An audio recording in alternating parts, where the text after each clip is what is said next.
The Life and Adventures of Santa Claus by L.Frank Baum. Read by Wanderplea. Part 2 of Audiobook. Chapter 4th. How Little Mayrie Became Frightened. The winter was over now, and all the Laughing Valley was filled with joyous excitement. The brook was so happy at being free once again that it gurgled more boisterously than ever and dashed so recklessly against the rocks that it sent showers of spray high in the air. The grass thrust its sharp little blades upward through the mat of dead stalks where it had hidden from the snow, but the flowers were yet too timid to show themselves, although the rills were busy feeding their roots. The sun was in remarkably good humor and sent his rays dancing merrily throughout the valley. Claus was eating his dinner one day when he heard a timid knock on his door. "Come in," he called. No one entered, but after a pause came another rapping. Claus jumped up and threw open the door. Before him stood a small girl holding a smaller brother fast by the hand. "Is you Claus?" she asked shyly. "Indeed I am, my dear," he answered, with a laugh, as he caught both children in his arms and kissed them. "You are very welcome, and you have come just in time to share my dinner." He took them to the table and fed them with fresh milk and nut cakes. When they had eaten enough, he asked, "Why have you made this long journey to see me?" "I wants a tat," replied little Mayrie, and her brother, who had not yet learned to speak many words, nodded his head and exclaimed like an echo, "Tat." "Oh, you want my toy cats, do you?" returned Claus, greatly pleased to discover that his creations were so popular with children. The little visitors nodded eagerly. "Unfortunately," he continued, "I have but one cat now ready, for I carried two to children in the town yesterday, and the one I have shall be given to your brother, Mayrie, because he is the smaller, and the next one I make shall be for you." The boy's face was bright with smiles as he took the precious toy Claus held out to him, but little Mayrie covered her face with her arm and began to sob grievously. "I wants a tat now," she wailed. Her disappointment made Claus feel miserable for a moment. Then he suddenly remembered Shiegra. "Don't cry, darling," he said soothingly. "I have a toy much nicer than a cat, and you shall have that." He went to the cupboard and drew out the image of the lioness, which he placed on the table before Mayrie. The girl raised her arm and gave one glance at the fierce teeth and glaring eyes of the beast, and then, uttering a terrified scream, she rushed from the house. The boy followed her, also screaming lustily, and even dropping his precious cat in fear. For a moment Claus stood motionless, being puzzled and astonished. Then he threw Shiegra's image into the cupboard and ran after the children, calling to them not to be frightened. Little Mayrie stopped in her flight, and her brother clung to her skirt, but they both cast fearful glances at the house until Claus had assured them many times that the beast had been locked in the cupboard. "Yet, why were you frightened at seeing it?" he asked. "It is only a toy to play with."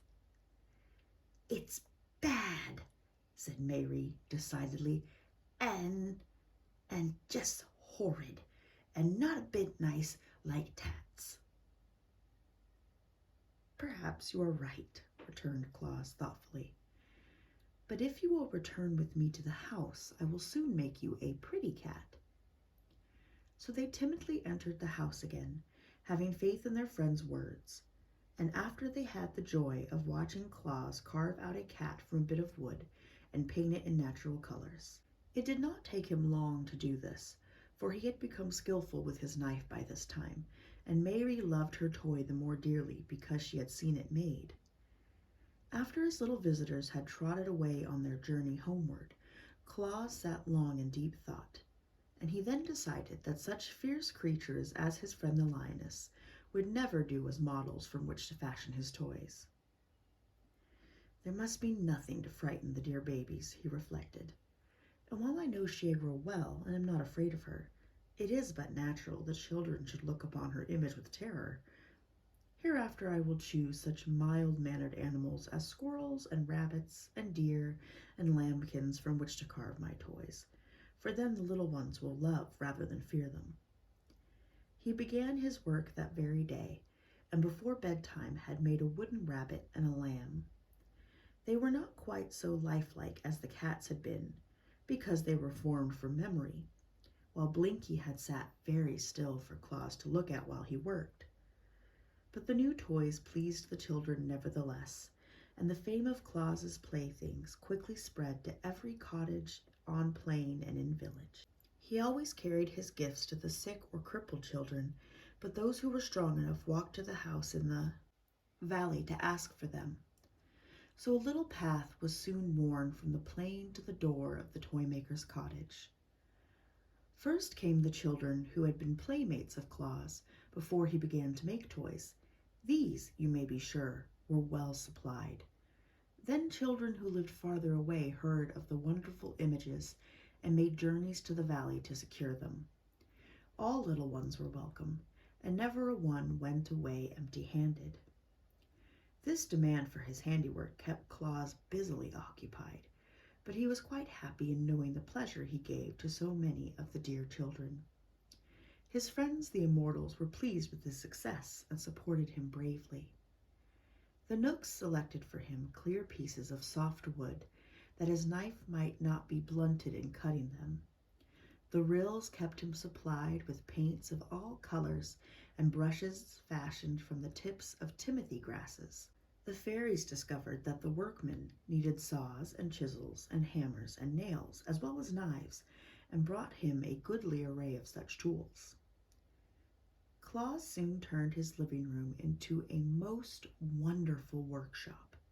He built a bench before the window and arranged his tools and paints so that he could reach everything as he sat on his stool. And as he finished toy after toy to delight the hearts of little children, he found himself growing so gay and happy that he could not refrain from singing and laughing and whistling all the day long. "It's because I live in the Laughing Valley, where everything else laughs," said Claus. But that was not the reason. Chapter 5. How Bessie Blithesome Came to the Laughing Valley. One day, as Claus sat before his door to enjoy the sunshine while he busily carved the head and horns of a toy deer, he looked up and discovered a glittering cavalcade of horsemen approaching through the valley. When they drew nearer, he saw that the band consisted of a score of men-at-arms, clad in bright armor and bearing in their hands spears and battle-axes. In front of these rode little Bessie Blithesome, the pretty daughter of that proud Lord of Laird who had once driven Claus from his palace. Her palfrey was pure white, its bridle was covered with glittering gems, and its saddle draped with cloth of gold, richly broidered. The soldiers were sent to protect her from harm while she journeyed. Claus was surprised, but he continued to whittle and to sing until the cavalcade drew up before him. Then the little girl leaned over the neck of her palfrey and said, "Please, Mr. Claus, I want a toy." Her voice was so pleading that Claus jumped up at once and stood beside her, but he was puzzled how to answer her request. "You are a rich lord's daughter," said he, "and have all that you desire." "Except toys," added Bessie. "There are no toys in all the world but yours." "And I make them for the poor children who have nothing else to amuse them," continued Claus. "Do poor children love to play with toys more than rich ones?" asked Bessie. "I suppose not," said Claus thoughtfully. "Am I to blame because my father is a lord? Must I be denied the pretty toys I long for because other children are poorer than I? She inquired earnestly. I'm afraid you must, dear, he answered, for the poor have nothing else with which to amuse themselves. You have your pony to ride, your servants to wait on you, and every comfort that money can procure. I'm afraid you must, dear, he answered, for the poor have nothing else with which to amuse themselves. You have your pony to ride, your servants to wait on you, and every comfort that money can procure. But I want toys, cried Bessie, wiping away the tears that forced themselves into her eyes. If I cannot have them, I shall be very unhappy.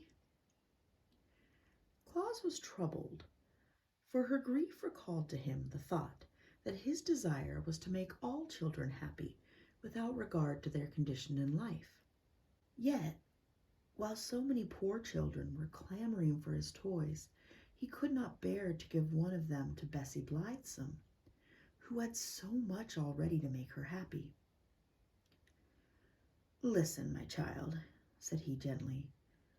All the toys I am now making are promised to others, but the next shall be yours, since your heart so longs for it. Come to me again in 2 days, and it shall be ready for you. Bessie gave a cry of delight, and leaning over her pony's neck, she kissed Claus prettily upon his forehead. Then, calling to her men-at-arms, she rode gaily away, leaving Claus to resume his work. If I am to supply the rich children as well as the poor ones, he thought, I shall not have a spare moment in the whole year. But is it right I should give to the rich? Surely I must go to Necile and talk with her about this matter. So when he had finished the toy deer, which was very like a deer he had known in the forest glades, he walked into Bersey and made his way to the bower of the beautiful nymph Necile, who had been his foster mother. She greeted him tenderly and lovingly, listening with interest to his story of the visit of Bessie Blithesome. And now tell me, said he, shall I give toys to rich children? We of the forest know nothing of riches, she replied. It seems to me that one child is like another child, since they are all made of the same clay, and that riches are like a gown which may be put on or taken away, leaving the child unchanged. But the fairies are guardians of mankind, and know mortal children better than I. Let us call the Fairy Queen.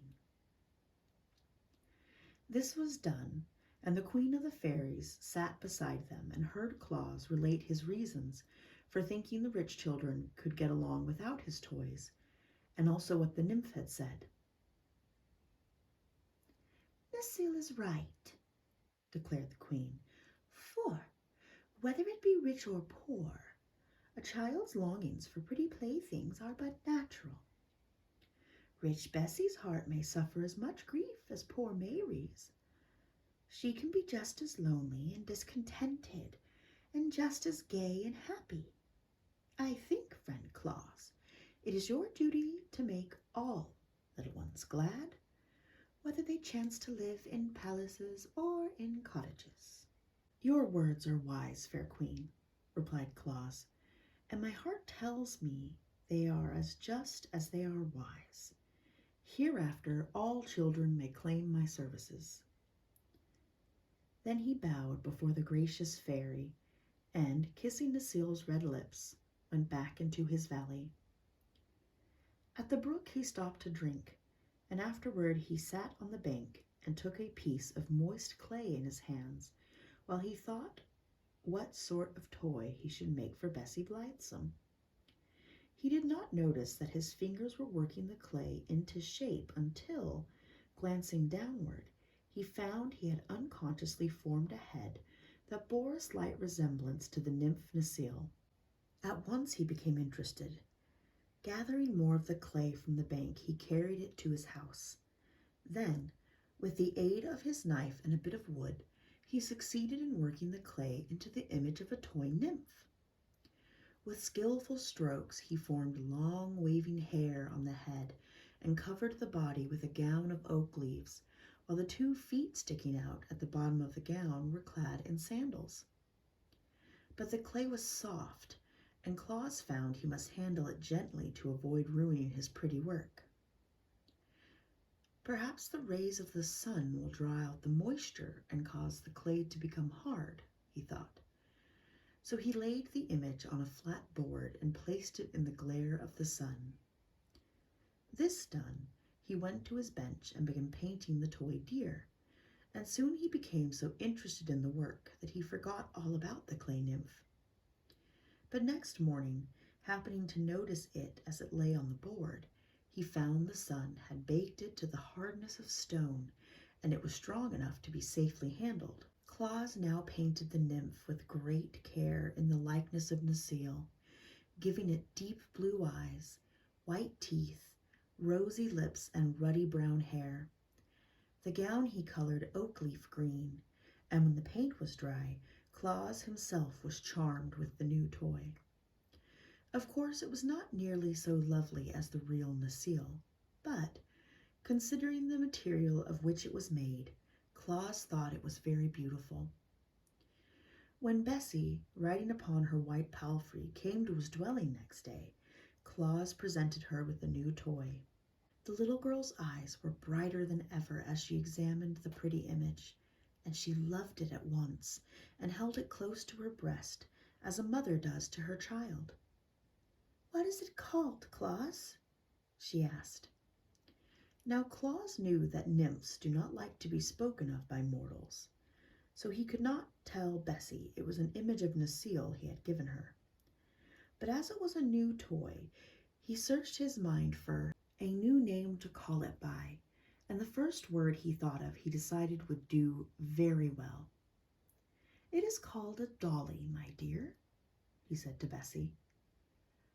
"I shall call the dolly my baby," returned Bessie, kissing it fondly, "and I shall tend it and care for it just as nurse cares for me. Thank you very much, Claus. Your gift has made me happier than I have ever been before." Then she rode away, hugging the toy in her arms, and Claus, seeing her delight, thought he would make another dolly, better and more natural than the first. He brought more clay from the brook, and remembering that Bessie had called the dolly her baby, he resolved to form this one into a baby's image. That was no difficult task to the clever workman, and soon the baby dolly was lying on the board and placed in the sun to dry. Then, with the clay that was left, he began to make an image of Bessie Blithesome herself. This was not so easy, for he found he could not make the silken robe of the Lord's daughter out of the common clay. So he called the fairies to his aid and asked them to bring him colored silks with which to make a real dress for the clay image. The fairies set off at once on their errand, and before nightfall they returned with a generous supply of silks and laces and golden threads. Claus now became impatient to complete his new dolly, and instead of waiting for the next day's sun, he placed the clay image upon his hearth and covered it over with glowing coals. By morning, when he drew the dolly from the ashes, it had baked as hard as if it had lain a full day in the hot sun. Now our Claus became a dressmaker as well as a toy maker. He cut the lavender silk and nearly sewed it into a beautiful gown that just fitted the new dolly. And he put a lace collar around its neck and pink silk shoes on its feet. The natural color of baked clay is a light gray, but Claus painted the face to resemble the color of flesh, and he gave the dolly Bessie's brown eyes and golden hair and rosy cheeks. It was really a beautiful thing to look upon, and sure to bring joy to some childish heart. While Claus was admiring it, he heard a knock at his door, and little Mayrie entered. Her face was sad, and her eyes red with continued weeping. "Why, what has grieved you, my dear?" asked Claus, taking the child in his arms. I've broke my tat," sobbed Mayrie. "How?" he inquired, his eyes twinkling. I dropped him and broke off his tail, and then I dropped him and broke off his eel, and now him's all spoiled." Claus laughed. "Never mind, Mayrie dear," he said. "How would you like this new dolly instead of a cat?" Mayrie looked at the silk-robed dolly, and her eyes grew big with astonishment. "Oh, Claus!" she cried, clapping her small hands together with rapture. "Can I have that beautiful lady?" "Do you like it?" he asked. "I love it," said she. "It's better'n tats." "Then take it, dear, and be careful not to break it." Mayrie took the dolly with a joy that was almost reverent, and her face dimpled with smiles as she started along the path toward home. Chapter 6. The Wickedness of the Awgwas. I must now tell you something about the Awgwas, that terrible race of creatures which caused our good Claus so much trouble and nearly succeeded in robbing the children of the world of their earliest and best friend. I do not like to mention the Awgwas, but they are a part of this history and cannot be ignored. They were neither mortals nor immortals, but stood midway between those classes of beings. The Awgwas were invisible to ordinary people, but not to immortals. They could pass swiftly through the air from one part of the world to another, and had the power of influencing the minds of human beings to do their wicked will. They were of gigantic stature and had coarse, scowling countenances which showed plainly their hatred of all mankind. They possessed no consciences whatever and delighted only in evil deeds. Their homes were in rocky, mountainous places, from whence they sallied forth to accomplish their wicked purposes. The one of their number that could think of the most horrible deed for them to do was always elected the King Awgwa, and all the race obeyed his orders. Sometimes these creatures lived to become 100 years old, but usually they fought so fiercely among themselves that many were destroyed in combat, and when they died, that was the end of them. Mortals were powerless to harm them, and the immortals shuddered when the Awgwas were mentioned, and always avoided them. So they flourished for many years unopposed and accomplished much evil. I am glad to assure you that these vile creatures have long since perished and passed from earth. But in the days when Claus was making his first toys, they were a numerous and powerful tribe. One of the principal sports of the Awgwas was to inspire angry passions in the hearts of little children, so that they quarreled and fought with one another. They would tempt boys to eat of unripe fruit, and then delight in the pain they suffered. They urged little girls to disobey their parents, and then would laugh when the children were punished. I do not know what causes a child to be naughty in these days, but when the Awgwas were on earth, naughty children were usually under their influence. Now, when Claus began to make children happy, he kept them out of the power of the Awgwas, for children possessing such lovely playthings as he gave them had no wish to obey the evil thoughts the Awgwas tried to thrust into their minds. Therefore, one year when the wicked tribe was to elect a new king, they chose an Awgwa who proposed to destroy Claus and take him away from the children. There are, as you know, fewer naughty children in the world since Claus came to the Laughing Valley and began to make his toys, said the new king, as he squatted upon a rock and looked around at the scowling faces of his people. Why, Bessie Blithesome has not stamped her foot once this month, nor has Mayrie's brother slapped his sister's face or thrown the puppy into the rain barrel. Little Weekum took his bath last night without screaming or struggling, because his mother had promised he should take his toy cat to bed with him. Such a condition of affairs is awful for any Awgwa to think of, and the only way we can direct the naughty actions of children is to take this person, Claus, away from them." "Good, good!" cried the big Awgwas in a chorus, and they clapped their hands to applaud the speech of the king. "But what shall we do with him?" asked one of the creatures. "I have a plan," replied the wicked king, and what his plan was you will soon discover. That night Claus went to bed feeling very happy, for he had completed no less than 4 pretty toys during the day, and they were sure, he thought, to make 4 little children happy.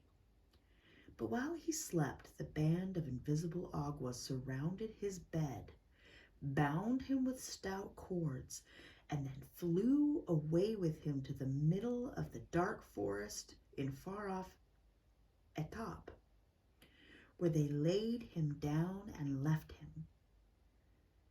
When morning came, Claus found himself thousands of miles from any human being, a prisoner in the wild jungle of an unknown land. From the limb of a tree above his head swayed a huge python, one of those reptiles that are able to crush a man's bones in their coils.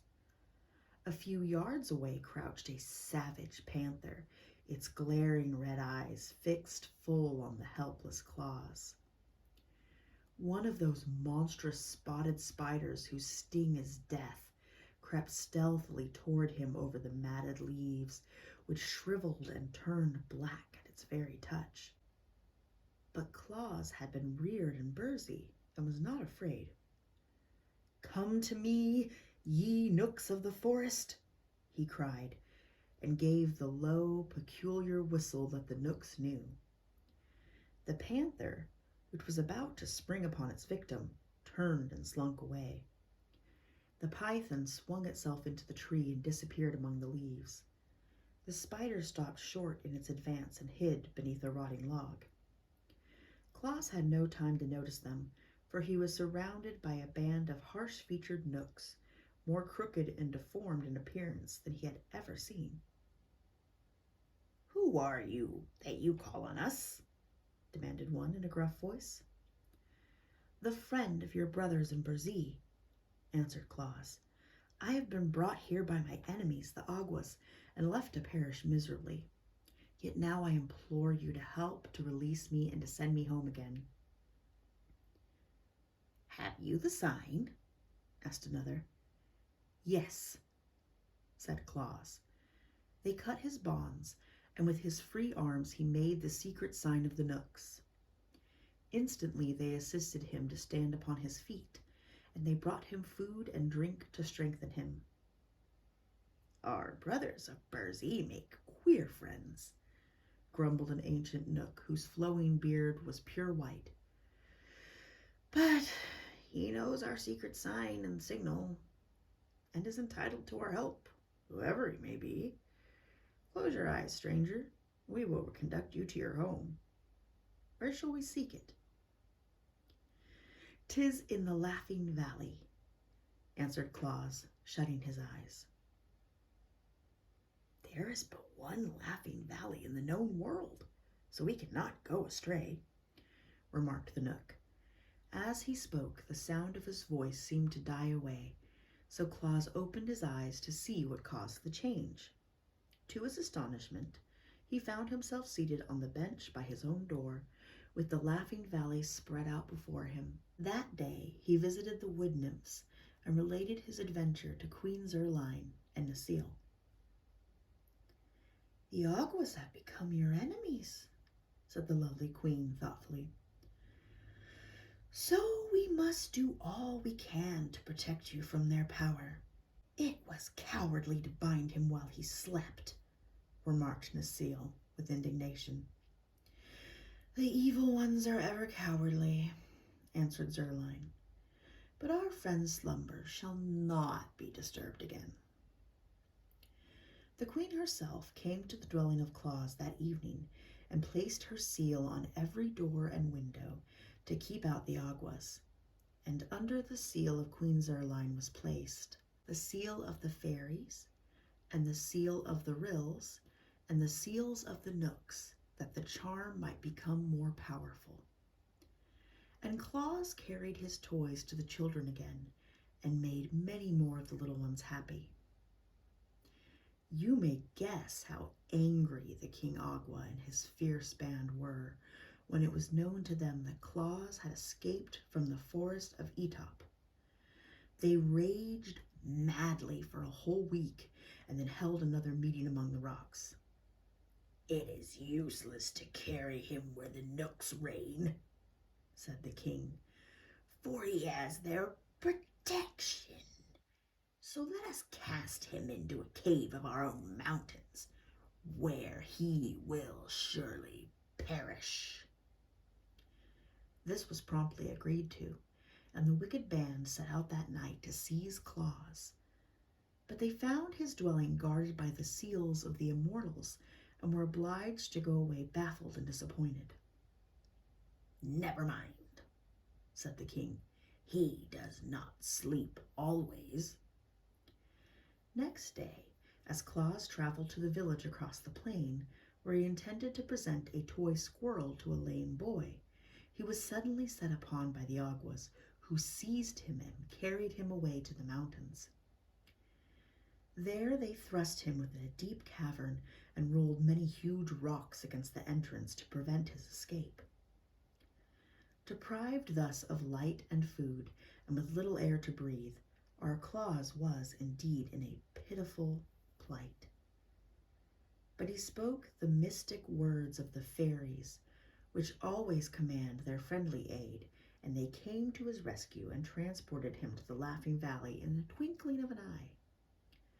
Thus the Awgwas discovered they might not destroy one who had earned the friendship of the immortals, so the evil band sought other means of keeping Claus from bringing happiness to children, and so making them obedient. Whenever Claus set out to carry his toys to the little ones, an Awgwa, who had been set to watch his movements, sprang upon him and snatched the toys from his grasp. And the children were no more disappointed than was Claus when he was obliged to return home disconsolate. Still he persevered and made many toys for his little friends and started with them for the villages. And always the Awgwas robbed him as soon as he had left the valley. They threw the stolen playthings into one of their lonely caverns, and quite a heap of toys accumulated before Claus became discouraged and gave up all attempts to leave the valley. Then children began coming to him, since they found he did not go to them, but the wicked Awgwas flew around them and caused their steps to stray and the paths to become crooked, so never a little one could find a way into the Laughing Valley. Lonely days now fell upon Claus, for he was denied the pleasure of bringing happiness to the children whom he had learned to love. Yet he bore up bravely, for he thought surely the time would come when the Awgwas would abandon their evil designs to injure him. He devoted all his hours to toy-making, and when one plaything had been completed, he stood it on a shelf he had built for that purpose. When the shelf became filled with rows of toys, he made another one, and filled that also, so that in time he had many shelves filled with gay and beautiful toys representing horses, dogs, cats, elephants, lambs, rabbits, and deer, as well as pretty dolls of all sizes, and balls and marbles of baked clay painted in gay colors. Often, as he glanced at this array of childish treasures, the heart of good old Claus seemed sad, so greatly did he long to carry the toys to his children. And at last, because he could not bear it no longer, he ventured to go to the great Ak, to whom he told the story of his persecution by the Awgwas, and begged the master woodsman to assist him. Chapter 7.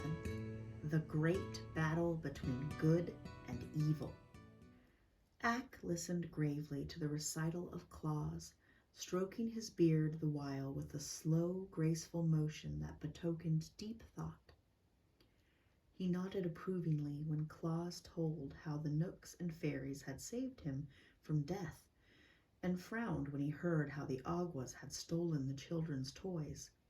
At last he said, "From the beginning I have approved the work you are doing among the children of men, and it annoys me that your good deeds should be thwarted by the Awgwas.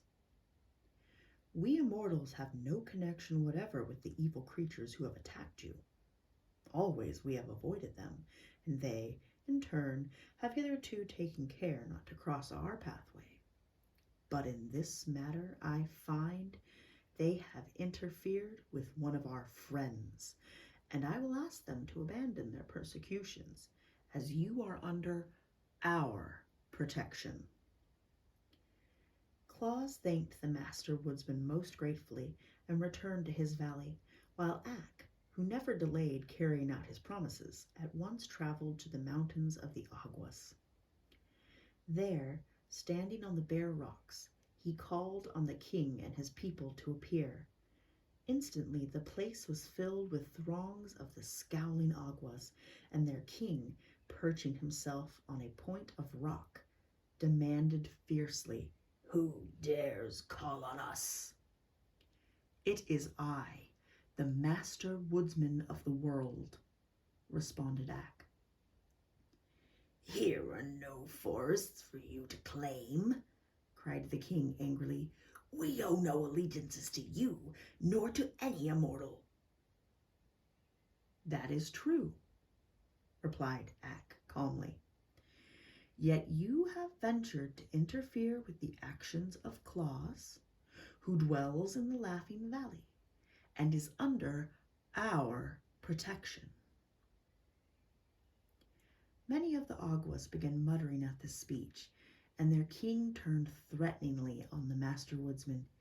"You are set to rule the forests, but the plains and the valleys are ours," he shouted. "Keep to your own dark woods. We will do as we please with Claus." "You shall not harm our friend in any way," replied Ak. "Shall we not?" asked the king impudently. "You will see. Our powers are vastly superior to those of mortals, and fully as great as those of immortals." "It is your conceit that misleads you," said Ak sternly. "You are a transient race, passing from life into nothingness. We, who live forever, pity but despise you. On earth you are scorned by all, and in heaven you have no place. Even the mortals, after their earth life, enter another existence for all time, and so are your superiors. How then dare you, who are neither mortal nor immortal, refuse to obey my wish?" The Awgwas sprang to their feet with menacing gestures, but their king motioned them back. "Never before," he cried to Ak, while his voice trembled with rage, "has an immortal declared himself the master of the Awgwas. Never shall an immortal venture to interfere with our actions again. For we will avenge your scornful words by killing your friend Claus within 3 days. Nor you, nor all the immortals can save him from our wrath. We defy your powers. Begone, Master Woodsman of the world. In the country of the Awgwas you have no place." "It is war," declared Ak with flashing eyes. "It is war," returned the king savagely. "In 3 days your friend will be dead." The master turned away and came to his forest of Burzee, where he called a meeting of the immortals and told them of the defiance of the Awgwas and their purpose to kill Claus within 3 days. The little folk listened to him quietly. "What shall we do?" asked Ak. These creatures are of no benefit to the world, said the Prince of the Knooks. We must destroy them.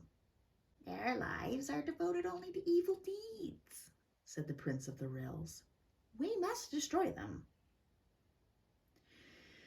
They have no conscience and endeavor to make all mortals as bad as themselves, said the Queen of the Fairies. We must destroy them. They have defied the great Ak and threatened the life of our adopted son, said beautiful Queen Zerline. We must destroy them. The Master Woodsman smiled. You speak well, said he.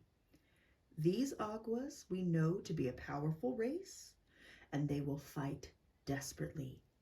Yet the outcome is certain.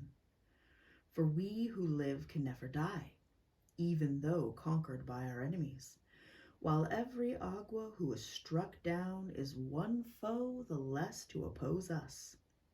Prepare, then, for battle, and let us resolve to show no mercy to the wicked. Thus arose that terrible war between the immortals and the spirits of evil, which is sung of in fairyland to this very day. The King Awgwa and his band determined to carry out the threat to destroy Claus. They now hated him for two reasons. He made children happy and was a friend of the Master Woodsman. But since Ak's visit, they had reason to fear the opposition of the immortals, and they dreaded defeat. So the king sent swift messengers to all parts of the world to summon every evil creature to his aid. And on the third day after the declaration of war, a mighty army was at the command of the King Awgwa. There were 300 Asiatic dragons breathing fire that consumed everything it touched. These hated mankind and all good spirits. And there were the three-eyed giants of Tattery, a host in themselves, who liked nothing better than to fight. And next came the black demons from Patagonia, with great spreading wings like those of a bat, which swept terror and misery through the world as they beat upon the air. And joined to these were the Goozle goblins, with long talons as sharp as swords, with which they clawed the flesh from their foes. Finally, every mountain Awgwa in the world had come to participate in the great battle with the immortals. The King Awgwa looked around upon this vast army, and his heart beat high with wicked pride, for he believed he would surely triumph over his gentle enemies, who had never before been known to fight. But the Master Woodsman had not been idle. None of his people were used to warfare, yet now that they were called upon to face the hosts of evil, they willingly prepared for the fray. Ak had commanded them to assemble in the Laughing Valley, where Claus, ignorant of the terrible battle that was to be waged on his account, was quietly making his toys. Soon the entire valley, from hill to hill, was filled with little immortals. The Master Woodsman stood first, bearing a gleaming axe that shone like burnished silver. Next came the Rills, armed with sharp thorns from bramble bushes. Then the Knooks, bearing the spears they used when they were forced to prod their savage beasts into submission. The fairies, dressed in white gauze with rainbow-hued wings, bore golden wands, and the wood nymphs, in their uniforms of oak leaf green, carried switches from ash trees as weapons. Loud laughed the Awgwa king when he beheld the size and the arms of his foes. To be sure, the mighty axe of the woodsman was to be dreaded, but the sweet-faced nymphs and pretty fairies, the gentle Rills and their crooked Knooks, were such harmless folk that he almost felt shame at having called such a terrible host to oppose them. "Since these fools dare fight," he said to the leader of the Tattery giants, "I will overwhelm them with our evil powers." To begin the battle, he poised a great stone in his left hand and cast it full against the sturdy form of the master woodsman, who turned it aside with his axe.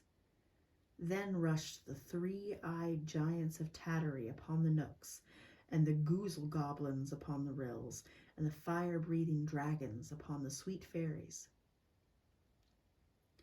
Because the nymphs were Ac's own people, the band of Awgwas sought them out, thinking to overcome them with ease. But it is the law that while evil, unopposed, may accomplish terrible deeds, the powers of good can never be overthrown when opposed to evil. Well had it been for the king Awgwa had he known the law. His ignorance cost him his existence. For one flash of the axe borne by the master woodsman of the world cleft the wicked king in twain, and rid the earth of the vilest creature it contained. Greatly marveled the Tattery giants when the spears of the little nooks pierced their thick walls of flesh and sent them reeling to the ground with howls of agony. Woe came upon the sharp-taloned goblins when the thorns of the rills reached their savage hearts and let their lifeblood sprinkle all the plain. And afterward from every drop a thistle grew. The dragons paused astonished before the fairy wands, from whence rushed a power that caused their fiery breaths to flow back on themselves, so that they shriveled away and died. As for the Awgwas, they had scant time to realize how they were destroyed, for the ash switches of the nymphs bore a charm unknown to any Awgwa, and turned their foes into clods of earth at the slightest touch. When Ac leaned upon his gleaming axe and turned to look over the field of battle, he saw the few giants who were able to run disappearing over the distant hills on their return to Tattery. The goblins had perished every one, as had the terrible dragons, while all that remained of the wicked Awgwas was a great number of earthen hillocks dotting the plain. And now the immortals melted from the valley like dew at sunrise, to resume their duties in the forest, while Ac walked slowly and thoughtfully to the house of Claus and entered. "You have many toys ready for the children," said the woodsman, "and now you may carry them across the plain to the dwellings and the villages without fear." "Will not the Awgwas harm me?" asked Claus eagerly. "The Awgwas," said Ac, "have perished. Now I will have gladly done with wicked spirits and with fighting and bloodshed. It is not from choice that I told of the Awgwas and their allies, and of their great battle with the immortals. They were a part of this history and could not be avoided. Chapter 8. The First Journey with the Reindeer. Those were happy days for Claus when he carried his accumulation of toys to the children who had awaited them so long. During his imprisonment in the valley, he had been so industrious that all his shelves were filled with playthings, and after quickly supplying the little ones living nearby, he saw he must now extend his travels to wider fields. Remembering the time when he had journeyed with Ac through all the world, he knew children were everywhere, and he longed to make as many as possible happy with his gifts. So he loaded a great sack with all kinds of toys, slung it upon his back that he might carry it more easily, and started off on a longer trip than he had yet undertaken. Wherever he showed his merry face, in hamlet or in farmhouse, he received a cordial welcome, for his fame had spread into far lands. At each village the children swarmed about him, following his footsteps wherever he went, and the women thanked him gratefully for the joy he brought their little ones, and the men looked upon him curiously that he should devote his time to such a queer occupation as toy-making. But everyone smiled on him and gave him kindly words, and Claus felt amply repaid for his long journey. When the sack was empty, he went back again to the Laughing Valley, and once more filled it to the brim. This time he followed another road into a different part of the country, and carried happiness to many children who never before had owned a toy, or guessed that such a delightful plaything existed. After a third journey, so far away that Claus was many days walking the distance, the store of toys became exhausted, and without delay he set about making a fresh supply. From seeing so many children and studying their tastes, he had acquired several new ideas about toys. The dollies were, he had found, the most delightful of all playthings for babies and little girls, and often those who could not say dolly would call for a doll in their sweet baby talk. So Claus resolved to make many dolls of all sizes and to dress them in bright-colored clothing.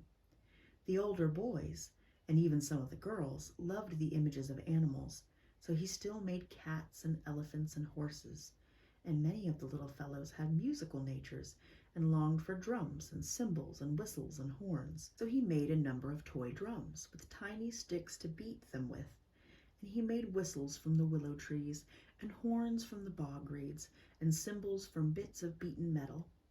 All this kept him busily at work, and before he realized it, the winter season came, with deeper snows than usual, and he knew he could not leave the valley with his heavy pack. Moreover, the next trip would take him farther from home than ever before, and Jack Frost was mischievous enough to nip his nose and ears if he undertook the long journey while the Frost King reigned. The Frost King was Jack's father, and never reproved him for his pranks. So Claus remained at his workbench, but he whistled and sang as merrily as ever, for he would allow no disappointment to sour his temper or make him unhappy. One bright morning he looked from his window and saw two of the deer he had known in the forest walking toward his house. Claus was surprised, not that the friendly deer should visit him, but that they walked on the surface of the snow as easily as if it were solid ground, notwithstanding the fact that throughout the valley the snow lay many feet deep. He had walked out of his house a day or two before, and had sunk to his armpits in a drift. So when the deer came near, he opened the door and called to them, "Good morning, Flossie. Tell me how you are able to walk on the snow so easily." "It is frozen hard," answered Flossie. "The Frost King has breathed on it," said Glossie, coming up, "and the surface is now as solid as ice." "Perhaps," remarked Claus thoughtfully, "I might now carry my pack of toys to the children." "Is it a long journey?" asked Flossie. "Yes, it will take me many days, for the pack is heavy," answered Claus. "Then the snow would melt before you could get back," said the deer. "You must wait until spring, Claus." Claus sighed. "Had I your fleet feet," said he, "I could make the journey in a day." "But you have not," answered Glossie, looking at his own slender legs with pride. "Perhaps I could ride upon your back?" Claus ventured to remark, after a pause. "Oh, no, our backs are not strong enough to bear your weight," said Flossie decidedly. "But if you have a sledge and could harness us to it, we might draw you easily in your pack as well." "I'll make a sledge," exclaimed Claus. "Will you agree to draw me if I do?" "Well," replied Flossie, "we must first go and ask the Knooks, who are our guardians, for permission. But if they consent, and you can make a sledge and harness, we will gladly assist you." "Then go at once," cried Claus eagerly. "I am sure the friendly Knooks will give their consent, and by the time you are back, I shall be ready to harness you to my sledge." Flossie and Glossie, being deer of much intelligence, had long wished to see the great world, so they gladly ran over the frozen snow to ask the Knooks if they might carry Claus on his journey. Meantime, the toy maker hurriedly began the construction of a sledge, using material from his woodpile. He made 2 long runners that turned upward at the front ends, and across these nailed short boards to make a platform. It was soon completed, but was as rude in appearance as it is possible for a sledge to be. The harness was more difficult to prepare, but Claus twisted strong cords together and knotted them so they would fit around the necks of the deer in the shape of a collar. From these ran other cords to fasten the deer to the front of the sledge. Before the work was completed, Glossie and Flossie were back from the forest, having been granted permission by Will Nook to make the journey with Claus, provided they would be back to Bursey by daybreak the next morning. "That is not a very long time," said Flossie, "but we are swift and strong, and if we get started by this evening, we can travel many miles throughout the night." Claus decided to make the attempt, so he hurried on his preparations as fast as possible. After a time, he fastened the collars around the necks of his steeds and harnessed them to his rude sledge. Then he placed a stool on the little platform to serve as a seat, and filled a sack with his prettiest toys. "How do you intend to guide us?" asked Glossie.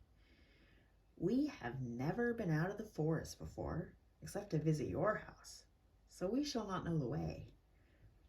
Claus thought about that for a moment. Then he brought more cords and fastened 2 of them to the spreading antlers of each deer, one on the right and the other on the left. "Those will be my reins," said Claus, "and when I pull them to the right or to the left, you must go in that direction. If I do not pull the reins at all, you may go straight ahead." "Very well," answered Glossie and Flossie, and then they asked, "Are you ready?"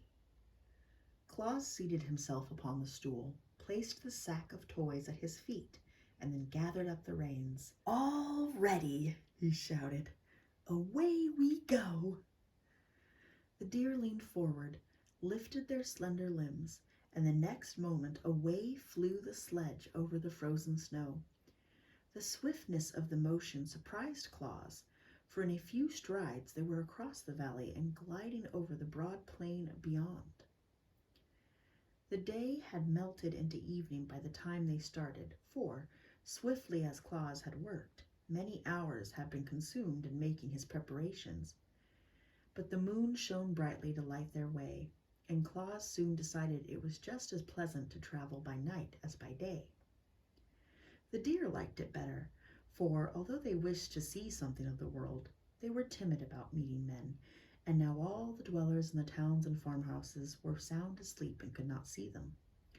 Away and away they sped, on over the hills and through the valleys and across the plains until they reached a village where Claus had never been before. Here he called on them to stop, and they immediately obeyed. But a new difficulty now presented itself, for the people had locked their doors when they went to bed, and Claus found he could not enter the houses to leave his toys. "I am afraid, my friends, we have made our journey for nothing," said he, "for I shall be obliged to carry my playthings back home again without giving them to the children of this village." "What's the matter?" asked Flossie. "The doors are locked," answered Claus, "and I cannot get in." Glossie looked around at the houses. The snow was quite deep in that village, and just before them was a roof only a few feet above the sledge. A broad chimney, which seemed to Glossie big enough to admit Claus, was at the peak of the roof. "Why don't you climb down that chimney?" asked Glossie. Claus looked at it. "That would be easy enough if I were on top of the roof," he answered. "Then hold fast and we will take you there," said the deer, and they gave one bound to the roof and landed beside the big chimney. "Good!" cried Claus, well pleased, and he slung the pack of toys over his shoulder and got into the chimney. There was plenty of soot on the bricks, but he did not mind that, and by placing his hands and knees against the sides he crept downward until he had reached the fireplace. Leaping lightly over the smoldering coals, he found himself in a large sitting room where a dim light was burning. From this room 2 doorways led into smaller chambers. In one a woman lay asleep, with a baby beside her in a crib.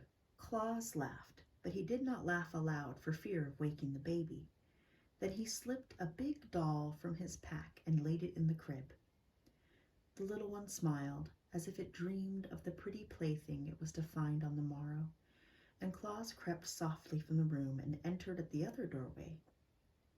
Here were two boys, fast asleep with their arms around each other's neck. Claus gazed at them lovingly a moment, and then placed upon the bed a drum, two horns, and a wooden elephant. He did not linger, now that his work in this house was done, but climbed the chimney again and seated himself on his sledge. "Can you find me another chimney?" he asked the reindeer. "Easily enough," replied Glossie and Flossie.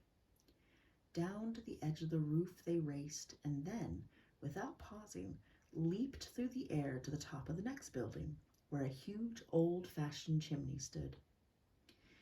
"Don't be so long this time," called Flossie, "or we shall never get back to the forest by daybreak."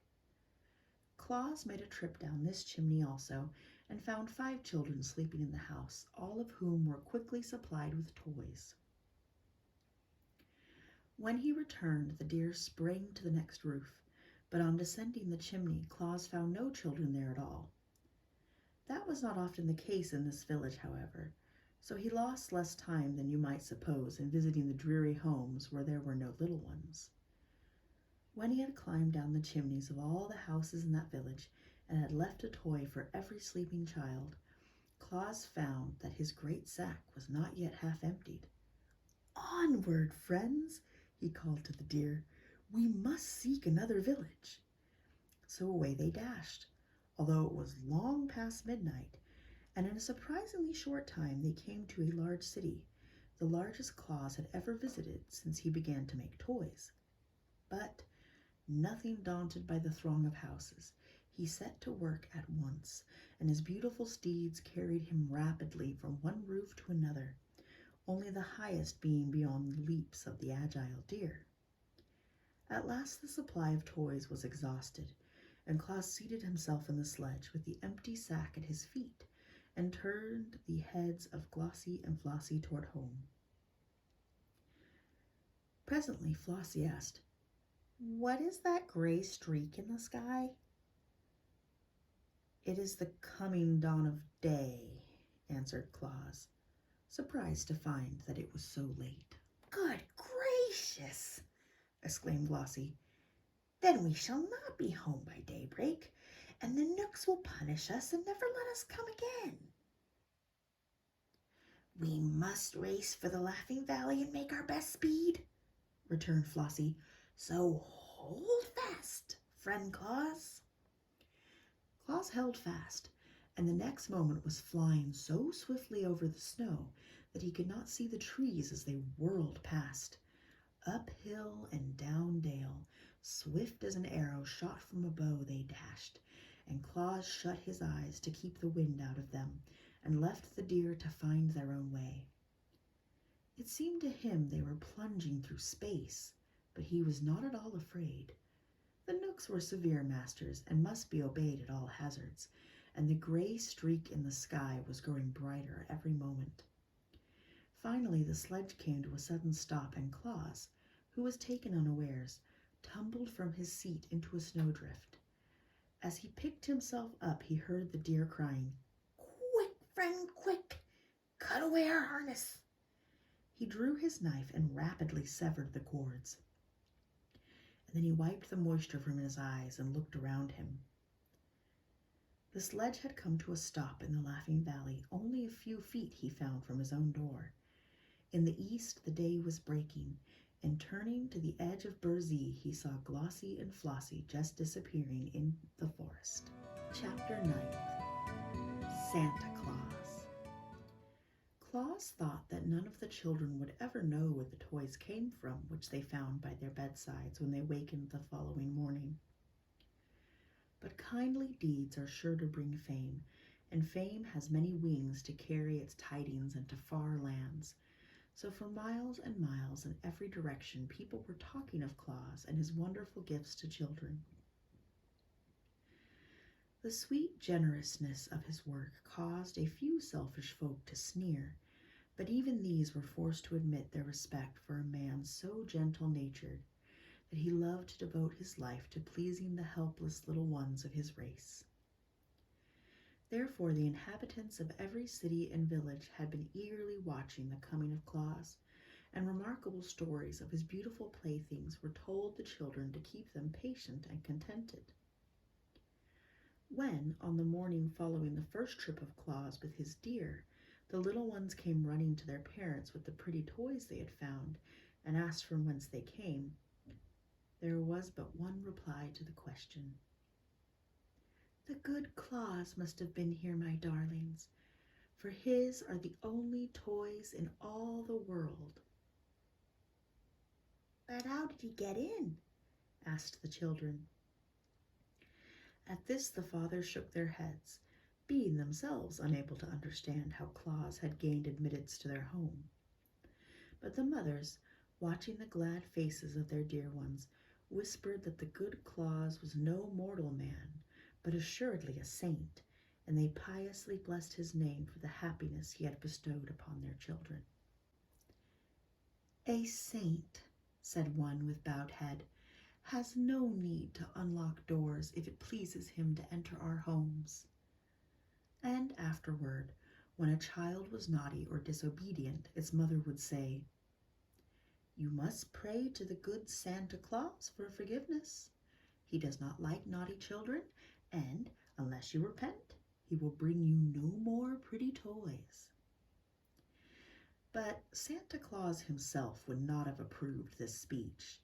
He brought toys to the children because they were little and helpless, and because he loved them. He knew that the best of children were sometimes naughty, and that the naughty ones were often good.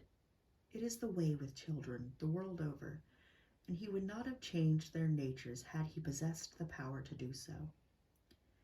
And that is how our Claus became Santa Claus. It is possible for any man, by good deeds, to enshrine himself as a saint in the hearts of the people. Chapter 10, Christmas Eve.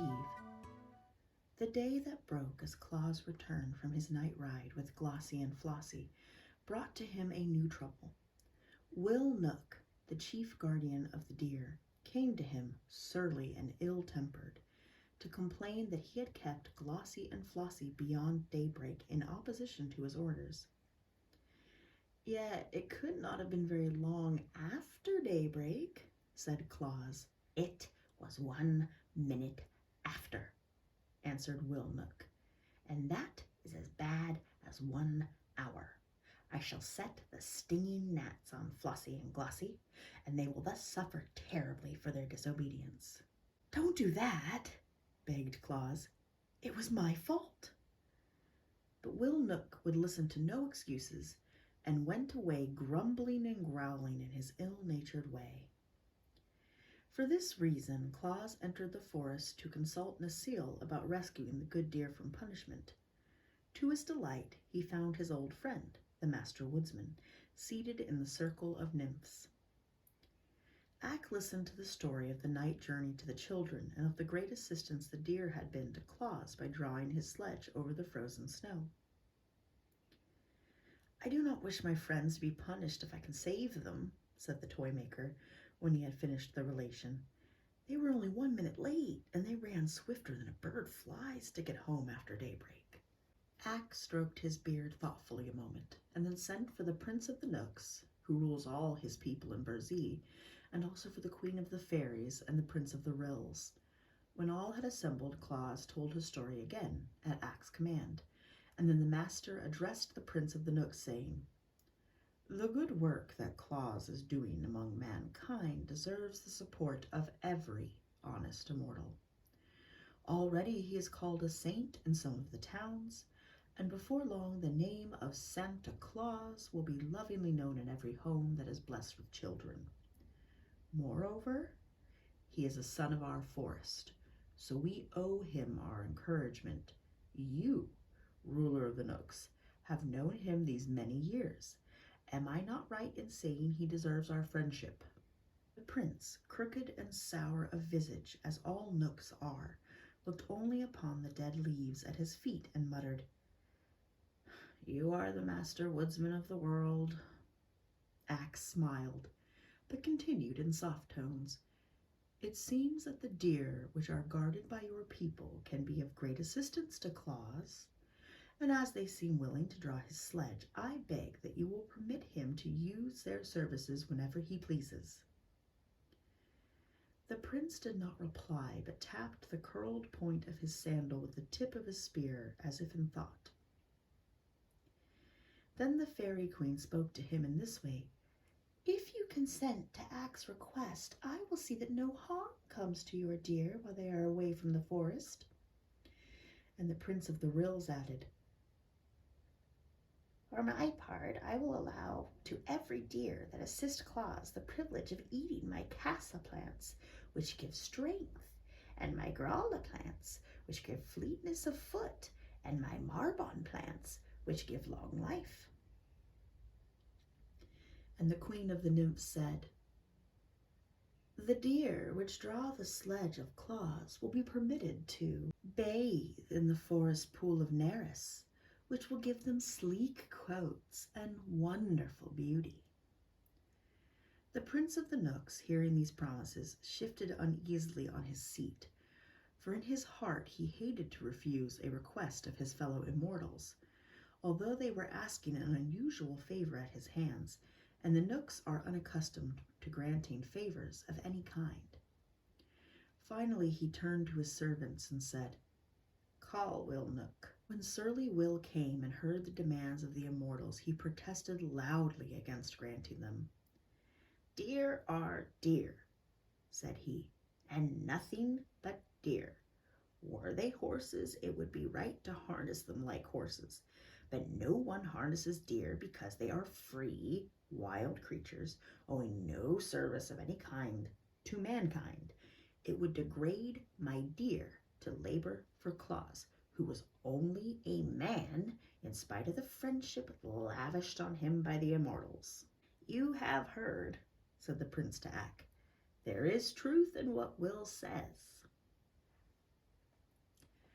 "Call Glossy and Flossie," returned the master. The deer were brought to the conference, and Ak asked them if they objected to drawing the sledge for Claus. "No, indeed," replied Glossy. "We enjoyed the trip very much." "And we tried to get home by daybreak," added Flossie, "but were unfortunately a minute too late." "A minute lost at daybreak doesn't matter," said Ak. "You are forgiven for that delay." "Provided it doesn't happen again," said the Prince of the Knooks sternly. "And will you permit them to make another journey with me?" asked Claus eagerly. The prince reflected while he gazed at Will, who was scowling, and the master woodsman, who was smiling. Then he stood up and addressed the company as follows: "Since you will urge me to grant the favor, I will permit the deer to go with Claus once every year, on Christmas Eve, provided they always return to the forest by daybreak. He may select any number he pleases, up to 10, to draw his sledge, and those shall be known among us as Reindeer to distinguish them from the others. And they shall bathe in the pool of Neris, and eat the casa and the grawl and the marbon plants, and shall be under the especial protection of the fairy queen. And now cease scowling, Will Knook, for my words shall be obeyed." He hobbled quickly away through the trees to avoid the thanks of Claus and the approval of the other immortals, and Will, looking as cross as ever, followed him. But Ak was satisfied, knowing that he could rely on the promise of the prince, however grudgingly given, and Glossy and Flossie ran home, kicking up their heels delightedly at every step. "When is Christmas Eve?" Claus asked the master. "In about 10 days," he replied. "Then I cannot use the deer this year," said Claus thoughtfully, "for I shall not have time enough to make my sack full of toys." "The shrewd prince foresaw that," responded Ak, "and therefore named Christmas Eve as the day you might use the deer, knowing it would cause you to lose an entire year." "If only I had the toys the Awgwas stole from me," said Claus sadly. "I could easily fill my sack for the children." "Where are they?" asked the master. "I do not know," replied Claus, "but the wicked Awgwas probably hid them in the mountains." Ak turned to the fairy queen. "Can you find them?" he asked. "I will try," she replied brightly.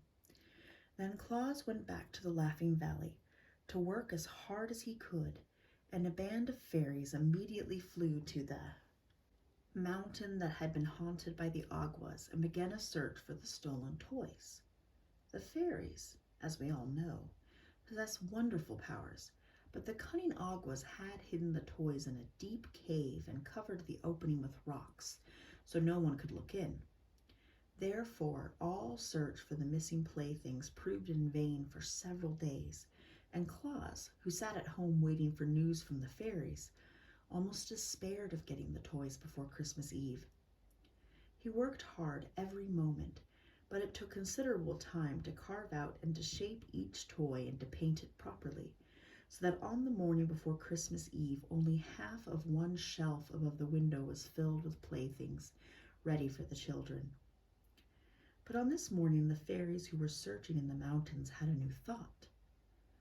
They joined hands and moved in a straight line through the rocks that formed the mountain, beginning at the topmost peak and working downward, so that no spot could be missed by their bright eyes.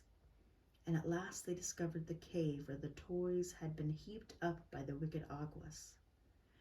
It did not take them long to burst open the mouth of the cave, and then each one seized as many toys as he could carry, and they all flew to Claus and laid the treasures before him. The good man was rejoiced to receive, just in the nick of time, such a store of playthings with which to load his sledge, and he sent word to Glossie and Flossie to be ready for the journey at nightfall.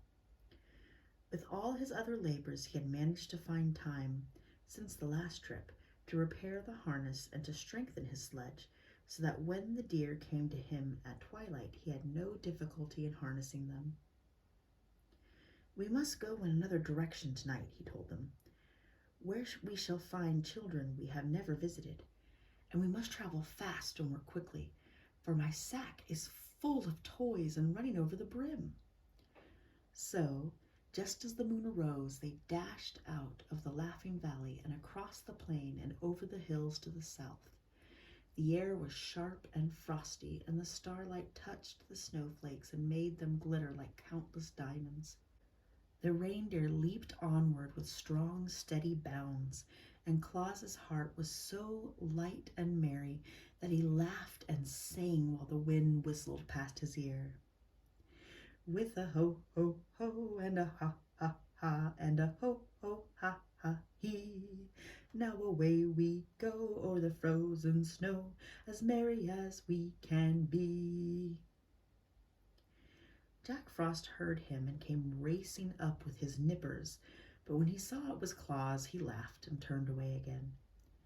The mother's owls heard him as he passed near a wood and stuck their heads out of the hollow places in the tree trunks, but when they saw who it was, they whispered to the owlets nestling near them that it was only Santa Claus carrying toys to the children.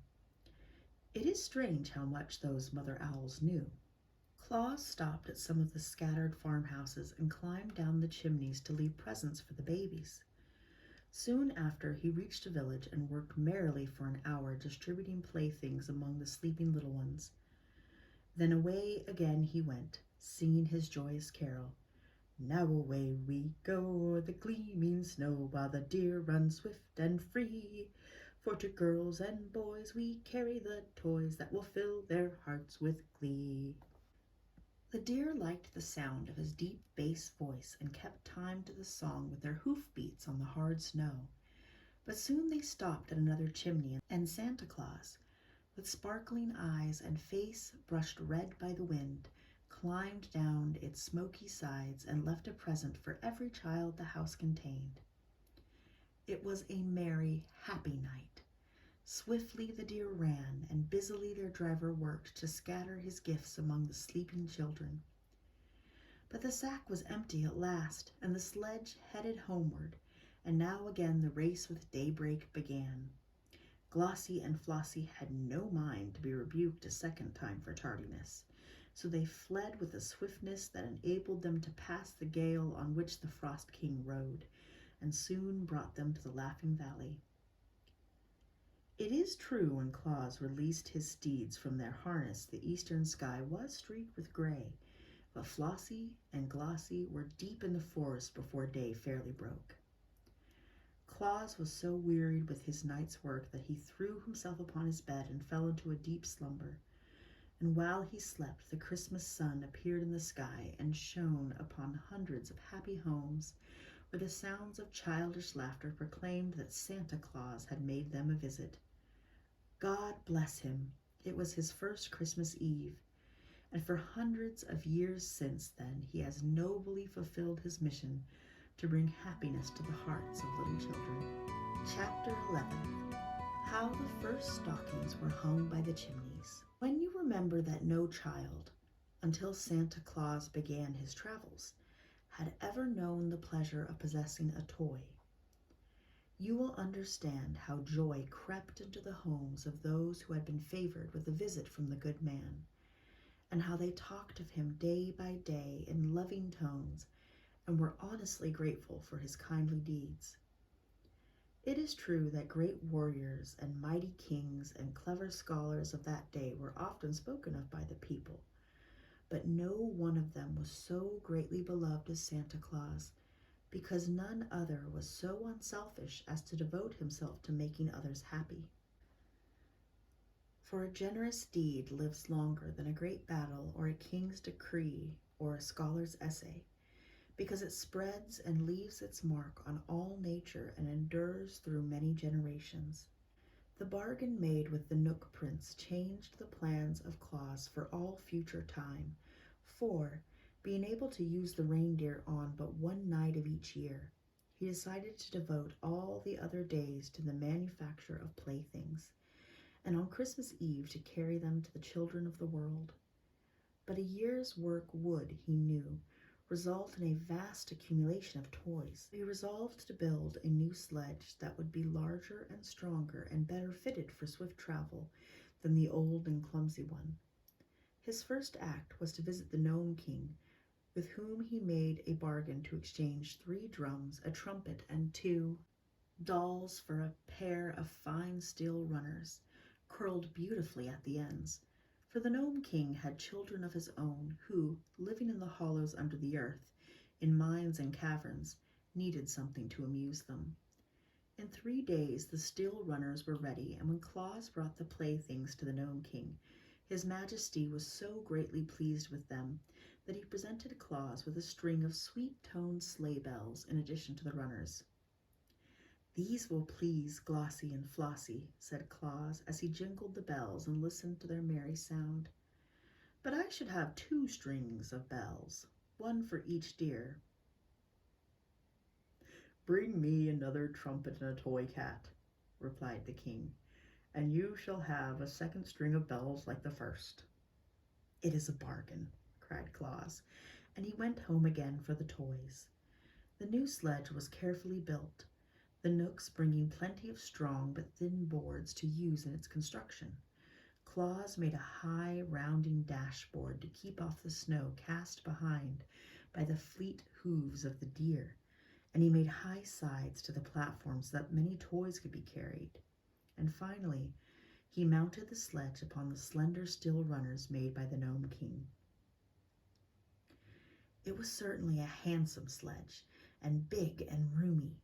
Claus painted it in bright colors, although no one was likely to see it during his midnight journeys, and when all was finished he sent for Flossie and Glossy to come and look at it. The deer admired the sledge, but greatly declared it was too big and heavy for them to draw. "We might pull it over the snow, to be sure," said Glossy, "but we would not pull it fast enough to enable us to visit the faraway cities and villages and return to the forest by daybreak." "Then I must add 2 more deer to my team," declared Claus after a moment's thought. "The Nook Prince allowed you as many as 10. Why not use them all?" asked Flossie. Then we could speed like the lightning and leap to the highest roofs with ease. A team of 10 reindeer, cried Claus delightedly. That will be splendid. Please return to the forest at once and select 8 other deer as like yourselves as possible.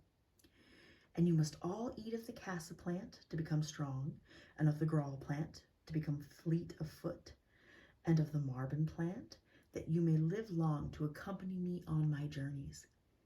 Likewise, it will be well for you to bathe in the pool of Neris, which the lovely Queen Zerline declares will render you rarely beautiful. Should you perform these duties faithfully, there is no doubt that on next Christmas Eve, my 10 reindeer will be the most powerful and beautiful steeds the world has ever seen. So Glossie and Flossie went to the forest to choose their mates, and Claus began to consider the question of a harness for them all. In the end, he called upon Peter Nook for assistance, for Peter's heart is as kind as his body is crooked, and he is remarkably shrewd as well, and Peter agreed to furnish strips of tough leather for the harness. This leather was cut from the skins of lions that had reached such an advanced age that they died naturally, and on one side was tawny hair, while the other side was cured to the softness of velvet by the deft Nooks. When Claus received these strips of leather, he sewed them neatly into a harness for the 10 reindeer, and it proved strong and serviceable and lasted him for many years. The harness and sledge were prepared at odd times, for Claus devoted most of his days to the making of toys. These were now much better than the first ones had been, for the immortals often came to his house to watch him work and to offer suggestions. It was Nasile's idea to make some of the dolls say Papa and Mama. It was a thought of the Nooks, too, put a squeak inside the lambs, so that when a child squeezed them they would say Ba. And the Fairy Queen advised Claus to put whistles in the birds, so they could be made to sing, and wheels on the horses, so children could draw them around. Many animals perished in the forest from one cause or another, and their fur was brought to Claus that he might cover with it the small images of beasts he made for playthings. A merry rill suggested that Claus make a donkey with a nodding head, which he did, and afterward found that it amused the little ones immensely. And so the toys grew in beauty and attractiveness every day, until they were the wonder of even the immortals. When another Christmas Eve drew near, there was a monster load of beautiful gifts for the children ready to be loaded upon the big sledge. Claus filled 3 sacks to the brim and tucked every corner of the sledge box full of toys beside. Then at twilight, the 10 reindeer appeared, and Flossie introduced them all to Claus. They were Racer and Pacer, Reckless and Speckless, Fearless and Peerless, and Ready and Steady, who, with Glossie and Flossie, made up the 10 who have traversed the world these hundreds of years with their generous master. They were all exceedingly beautiful, with slender limbs, spreading antlers, velvety dark eyes, and smooth coats of fawn color spotted with white. Claus loved them at once, and has loved them ever since, for they are loyal friends and have rendered him priceless service. The new harness fitted them nicely, and soon they were all fastened to the sledge by 2s, with Flossie and Glossie at the lead. These wore the strings of sleigh bells, and were so delighted with the music they made that they kept prancing up and down to make the bells ring. Claus now seated himself in the sledge, drew a warm robe over his knees, and his fur cap over his ears, and cracked his long whip as a signal to start. Instantly the 10 leaped forward and were away like the wind, while jolly Claus laughed gleefully to see them run, and shouted a song in his big, hearty voice, with a ho, ho, ho, and a ha, ha, ha, and a ho, ho, ha, ha, he. Now away we go o'er the frozen snow, as merry as we can be. There are many joys in our load of toys, as many a child will know. We'll scatter them wide on our wild night's ride, o'er the crisp and sparkling snow. Now it was on this same Christmas Eve that little Margot and her brother Dick and her cousins Ned and Sarah who were visiting at Margot's house, came in from making a snowman with their clothes damp, their mittens dripping, and their shoes and stockings wet through and through. They were not scolded, for Margot's mother knew the snow was melting, but they were sent early to bed that their clothes might be hung over chairs to dry.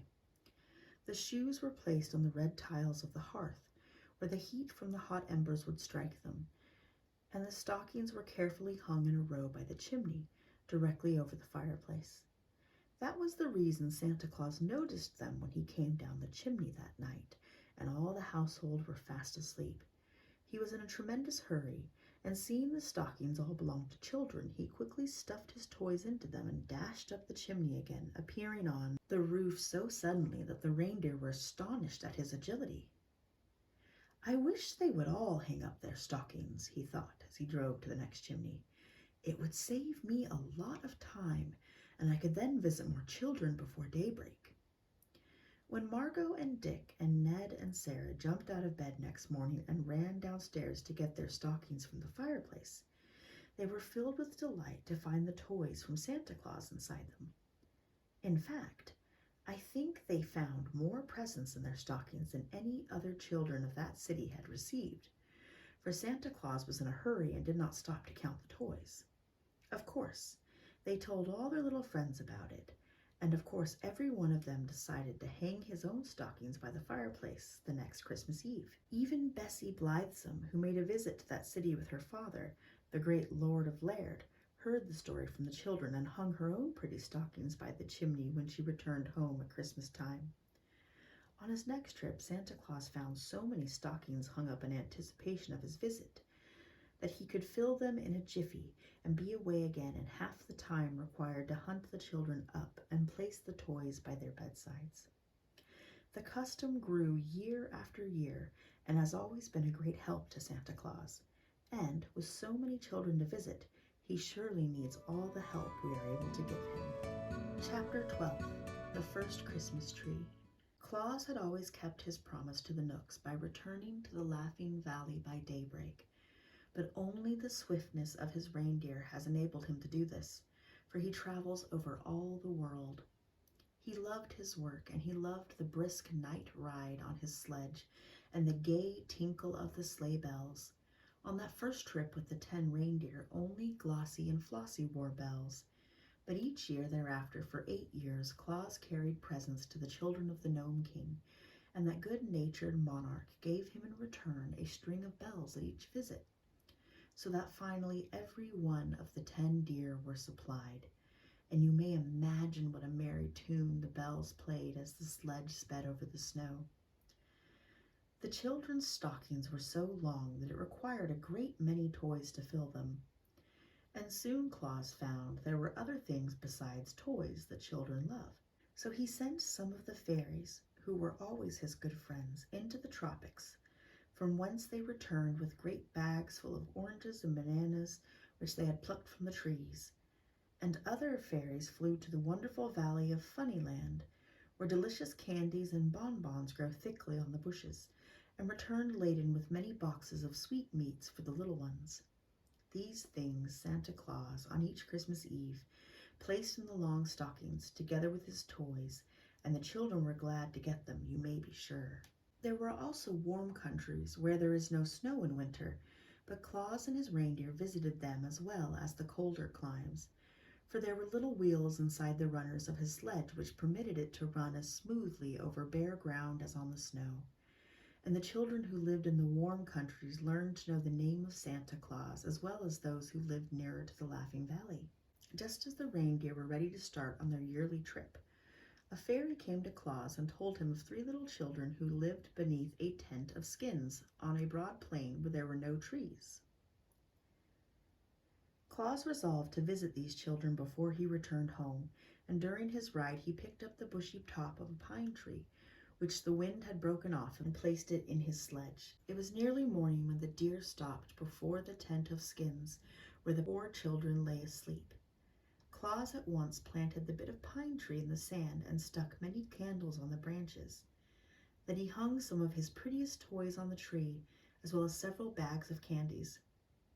It did not take long to do all this, for Santa Claus works quickly, and when all was ready he lighted the candles, and thrusting his head in at the opening of the tent, he shouted, "Merry Christmas, little ones!"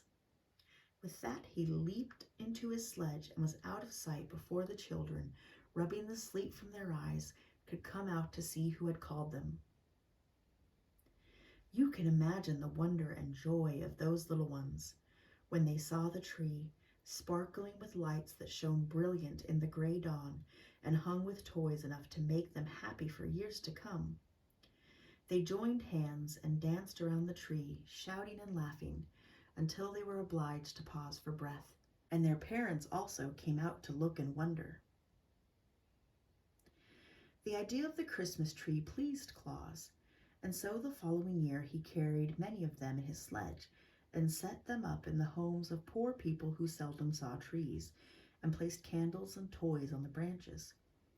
Of course he could not carry enough trees in one load of all who wanted them, but in some homes the fathers were able to get trees and have them all ready for Santa Claus when he arrived, and these the good Claus always decorated as prettily as possible and hung with toys enough for all the children who came to see the tree lighted.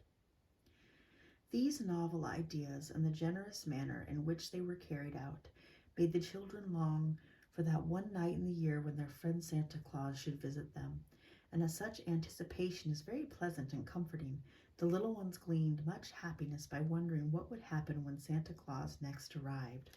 Perhaps you remember that stern Baron Braun who once drove Claus from his castle and forbade him to visit his children.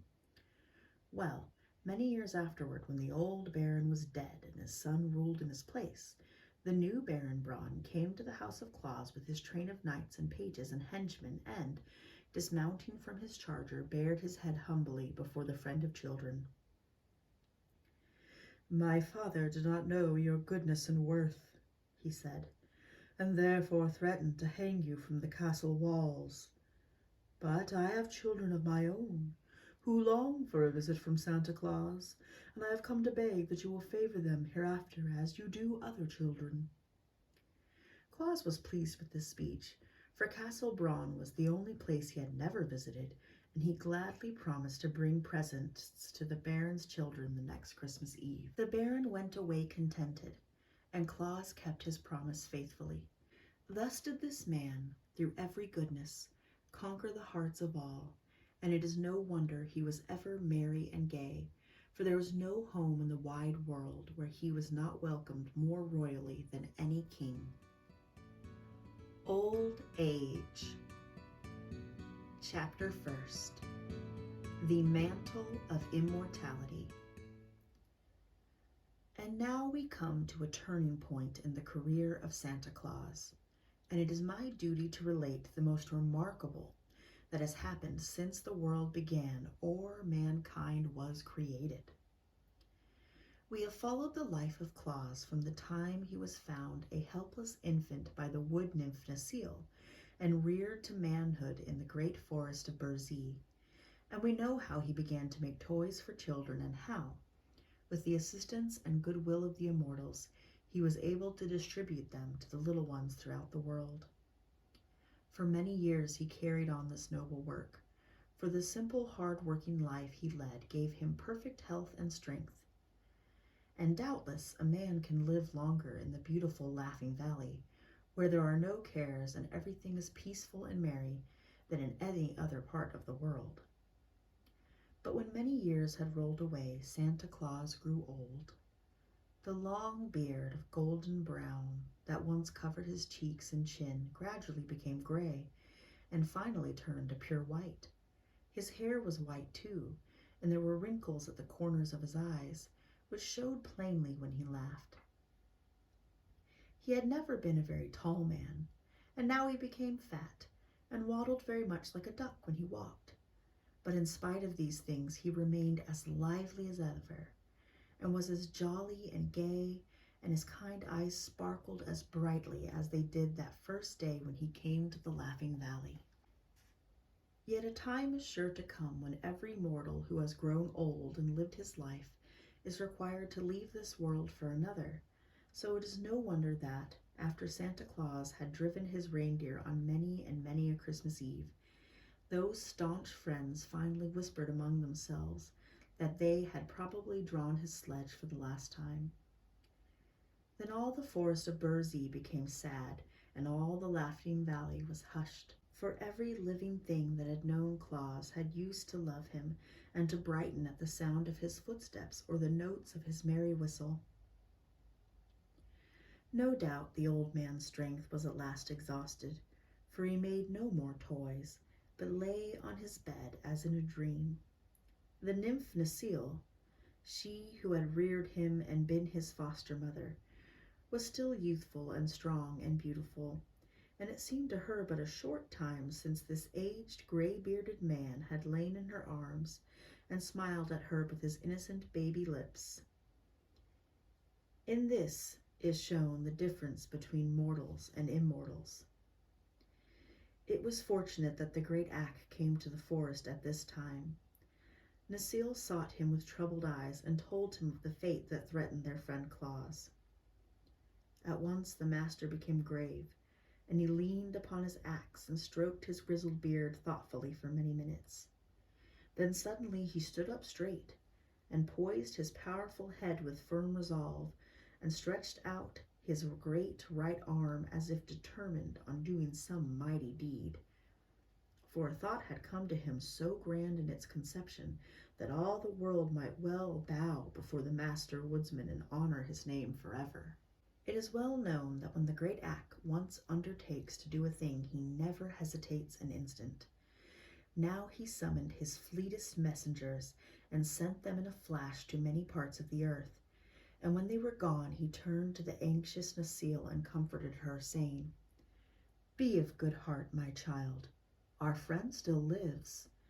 And now run to your queen and tell her that I have summoned a council of all the immortals of the world to meet with me here in Burzee this night. If they obey and hearken unto my words, Claus will drive his reindeer for countless ages to come." At midnight there was a wondrous scene in the ancient forest of Burzee, where for the first time in many centuries the rulers of the immortals who inhabit the earth were gathered together. There was the queen of the water sprites, whose beautiful form was as clear as crystal, but continually dripped water on the bank of moss where she sat. And beside her was the king of the sleep fays, who carried a wand from the end of which a fine dust fell all around, so that no mortal could keep awake long enough to see him, as mortal eyes were sure to close in sleep as soon as the dust filled them. And next to him sat the gnome king, whose people inhabit all that region under the earth's surface, where they guard the precious metals and the jewel stones that lie buried in rock and ore.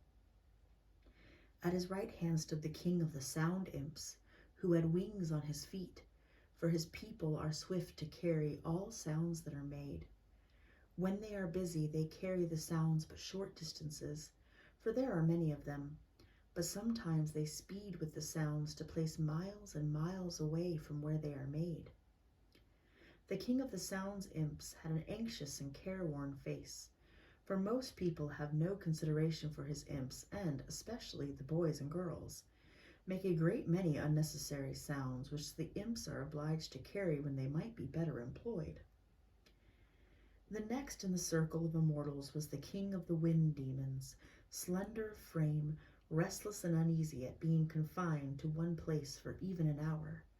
Once in a while he would leave his place and circle around the glade, and each time he did this the fairy queen was obliged to untangle the flowing locks of her golden hair and tuck them behind the back of her pink ears. But she did not complain, for it was not often that the king of the wind demons came into the heart of the forest. After the fairy queen, whose home you know was in old Burzee, came the king of the light elves with his two princes, Flash and Twilight, at his back. He never went anywhere without his princes, for they were so mischievous that he dared not let them wander alone. Prince Flash bore a lightning bolt in his right hand and a horn of gunpowder in his left, and his bright eyes roved constantly around, as if he longed to use his blinding flashes. Prince Twilight held a great snuffer in one hand and a big black cloak in the other, and it is well known that unless Twilight is carefully watched, The snuffers or the cloak will throw everything into darkness. And darkness is the greatest enemy the king of the light elves has. In addition to the immortals I have named were the king of the Nooks, who had come from his home in the jungles of India, and the king of the Rills, who lived among the gay flowers and luscious fruits of Valencia. Sweet Queen Zerline of the wood nymphs completed the circle of immortals. But in the center of the circle sat 3 others who possessed powers so great that all the kings and queens showed them reverence. These were Ak, the master woodsman of the world, who rules the forests and the orchards and the groves, and Kern, the master husbandsman of the world, who rules the grain fields and the meadows and the gardens, and Bo, the master mariner of the world, who rules the sea and all the craft that float thereon. And all other immortals are more or less subject to these 3. When all had assembled, the master woodsman of the world stood up to address them, since he himself had summoned them to the council. Very clearly he told them the story of Claus, beginning at the time when as a babe he had been adopted a child of the forest, and telling of his noble and generous nature and his lifelong labors to make children happy. And now, said Ak, when he had won the love of all the world, the spirit of death is hovering over him. Of all men who have inhabited the earth, none other so well deserves immortality. For such a life cannot be spared so long as there are children of mankind to miss him and to grieve over his loss. We immortals are the servants of the world, and to serve the world we are permitted in the beginning to exist. But what one of us is more worthy of immortality than this man Claus, who so sweetly ministers to the little children? He paused and glanced around the circle to find every immortal listening to him eagerly and nodding approval. Finally, the king of the wind demons, who had been whistling softly to himself, cried out, "What is your desire, O Ak?" "To bestow upon Claus the mantle of immortality," said Ak boldly. That this demand was wholly unexpected was proved by the immortals springing to their feet and looking into each other's face with dismay and then upon Ak with wonder. For it was a grave matter, this parting with the mantle of immortality. The queen of the water sprites spoke in her low, clear voice, and the words sounded like raindrops splashing upon a window pane. "In all the world there is but one mantle of immortality," she said. The king of the sound phase added, "It has existed since the beginning, and no mortal has ever dared to claim it." And the master mariner of the world arose and stretched his limbs, saying, "Only by the vote of every immortal can it be bestowed upon a mortal." "I know all this," answered Ak quietly. "But the mantle exists, and if it was created, as you say, in the beginning, it was because the Supreme Master knew that someday it would be required. Until now, no mortal has deserved it, but who among you dares deny that the good Claus deserves it? Will you not all vote to bestow it upon him?" They were silent, still looking upon one another questioningly. "Of what use is the mantle of immortality unless it is worn?" demanded Ak. "What will it profit any one of us to allow it to remain in its lonely shrine for all time to come?" "Enough!" cried the Gnome King abruptly. "We will vote on the matter, yes or no. For my part, I say yes." "And I," said the Fairy Queen promptly, and Ak rewarded her with a smile. "My people in Burzee tell me they have learned to love him. Therefore I vote to give Claus the mantle," said the King of the Rills. "He is already a comrade of the Nooks," announced the ancient king of that band. "Let him have immortality." "Let him have it! Let him have it!" sighed the king of the wind demons. "Why not?" asked the king of the sleep fays. "He never disturbs the slumber my people allow humanity. Let the great Claus be immortal." "I do not object," said the king of the sound imps. "Nor I," murmured the queen of the water sprites. "If Claus does not receive the mantle, it is clear none other can ever claim it," remarked the king of the light elves. "Let us have done with the thing for all time." "The wood nymphs were first to adopt him," said Queen Zerline. "Of course I shall vote to make him immortal." Ak now turned to the master husbandman of the world, who held up his right arm and said, "Yes." And the master mariner of the world did likewise, after which Ak, with sparkling eyes and smiling face, cried out, "I thank you, fellow immortals, for all have voted yes, and so to our dear Claus shall fall the one mantle of immortality that is in our power to bestow." "Let us fetch it at once," said the Fay King. "I'm in a hurry." They bowed assent, and instantly the forest glade was deserted. But in a place midway between the earth and the sky was suspended a gleaming crypt of gold and platinum, aglow with soft lights shed from the facets of countless gems. Within a high dome hung the precious mantle of immortality, and each immortal placed a hand on the hem of the splendid robe and said as with one voice, "We bestow this mantle upon Claus, who was called the patron saint of children." At this the mantle came away from its lofty crypt, and they carried it to the house in the Laughing Valley. The spirit of death was crouching very near to the bedside of Claus, and as the immortals approached, she sprang up and motioned them back with an angry gesture. But when her eyes fell upon the mantle they bore, she shrank away with a low moan of disappointment and quitted that house forever. Softly and silently the immortal band dropped upon Claus the precious mantle, and it closed about him and sank into the outlines of his body and disappeared from view. It became a part of his being, and neither mortal nor immortal might ever take it from him. Then the kings and queens who had wrought this great deed dispersed to their various homes, and all were well contented that they had added another immortal to their band. And Claus slept on, the red blood of everlasting life coursing swiftly through his veins, and on his brow was a tiny drop of water that had fallen from the ever-melting gown of the queen of the water sprites, and over his lips hovered a tender kiss that had been left by the sweet nymph Necile, for she had stolen in when the others were gone to gaze with rapture upon the immortal form of her foster son. Chapter 2nd.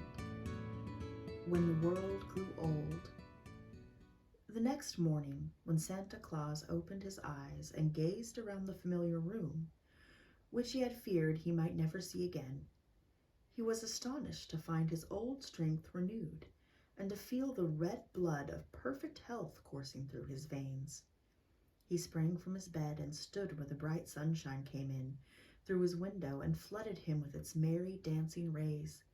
He did not then understand what had happened to restore to him the vigor of youth, but in spite of the fact that his beard remained the color of snow, and that wrinkles still lingered in the corners of his bright eyes, old Santa Claus felt as brisk and merry as a boy of 16, and was soon whistling contentedly as he busied himself fashioning new toys. Then Ak came to him, and told of the mantle of immortality and how Claus had won it through his love for little children. It made old Santa look grave for a moment to think he had been so favored, but it also made him glad to realize that now he need never fear being parted from his dear ones. At once he began preparations for making a remarkable assortment of pretty and amusing playthings, and in larger quantities than ever before, for now that he might always devote himself to this work, he decided that no child in the world, poor or rich, should hereafter go without a Christmas gift if he could manage to supply it. The world was new in the days when dear old Santa Claus first began toy making and won, by his loving deeds, the mantle of immortality. And the task of supplying cheering words, sympathy, and pretty playthings to all the young of his race did not seem a difficult undertaking at all.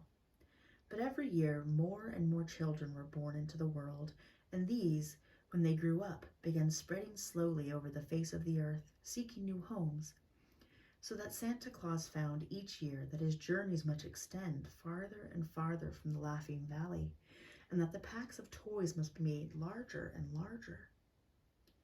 So at length he took counsel with his fellow immortals how his work might keep pace with the increasing number of children, that none might be neglected. And the immortals were so greatly interested in his labors that they gladly rendered him their assistance. Ak gave him his man Kilter, the silent and swift, and the Nook Prince gave him Peter, who was more crooked and less surly than any of his brothers, and the Rill Prince gave him Nutter, the sweetest-tempered rill ever known, and the Fairy Queen gave him Whisk, that tiny, mischievous, but lovable fairy who knows today almost as many children as does Santa Claus himself.